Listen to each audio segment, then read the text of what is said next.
మీరు ఎప్పుడైనా me I prescription చూసి అందులో ఉన్న SPH, CYL వంటి అక్షరాలు ప్లస్ మైనస్ నెంబర్లు చూసి కన్ఫ్యూజ్ అయ్యారా? ఈ స్పెరికల్ మరియు సిలిండ్రికల్ పవర్స్ అంటే ఏమిటి? కంగారు పడకండి. ఈ రోజు మనం వీటిని చాలా సింపుల్ గా అర్థం చేసుకుందాం. ముందుగా స్పెరికల్ గురించి, అదేనండి SPH గురించి మాట్లాడుకుందాం. దీన్ని ఒక ఫుట్బాల్ లాగా ఊహించుకోండి. ఫుట్బాల్ అన్ని వైపులా సమానంగా గుండ్రంగా ఉంటుంది కదా, అలాగే మీ కంటి లెన్స్ అన్ని వైపులా ఒకేలా ఉంటే దాన్నే స్పెరికల్ పవర్ అంటారు.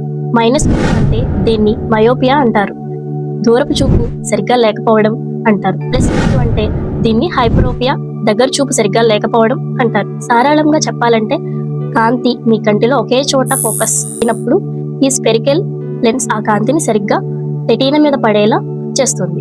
ఇప్పటి వరకు మా ఆశ మీకు స్పెరికల్ అదేనండి SPH గురించి అర్థమయ్యేలా వివరించింది కదా. ఇప్పుడు నేను మీ రేవతిని సిలిండ్రికల్ అదేనండి CYL గురించి అర్థమయ్యేలా వివరిస్తాను. ఇప్పుడు మీ కన్ను ఫుట్బాల్ లా కాకుండా కొంచెం అండాకారంలో ఉన్న రగ్బీ బాల్ లాగా ఉందనుకోండి. ఇప్పుడు మీకు యాస్టిగ్మాటిజం ఉన్నట్లు లెక్క.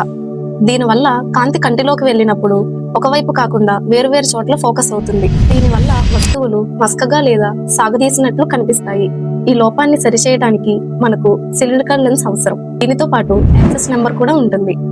ఇది ఆ లెన్స్ ఏ కోణంలో ఉండాలో చెప్తుంది. చాలా మంది సిలిండ్రికల్ పవర్ ఉంది అంటే అదేదో పెద్ద జబ్బు అనుకొని భయపడుతూ ఉంటారు. కానీ ఇది కంటి ఆకృతిలో ఉండే చాలా సాధారణమైన మార్పు మాత్రమే. సరైన గ్లాసెస్ పెట్టుకుంటే మీ చూపు అద్దంలా మెరుస్తుంది. ఇప్పుడు మీకు మీ ప్రిస్క్రిప్షన్ మీద ఐడియా వచ్చింది కదా.